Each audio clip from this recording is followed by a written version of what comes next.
हरिः ॐ स्वस्ति न इन्द्रो वेदस्रवाः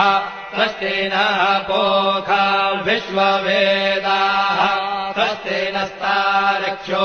अरिष्टनेमिः स्वस्ति नो बृहस्पतिर्दधातु ॐ पयः पृथिव्याम् पय ओषधेषु दिव्यन्तरिक्षे पयोधाः पयस्वतेः प्रदिशः सन्तु मह्यम् ॐ विष्णोररागमसि विष्णोः श्रोत्रेस्थो विष्णोः शूरसि विष्णोर्ध्रुवोऽसि वैष्णवमसि विष्णवे त्वा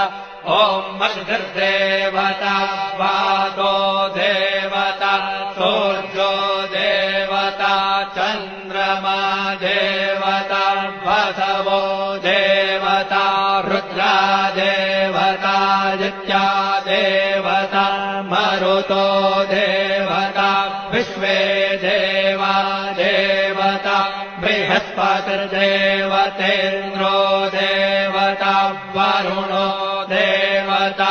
ॐ चत्वारि शृङ्गात्रयो अस्य पादा द्वे शीरेखे सप्तहस्तासो अस्य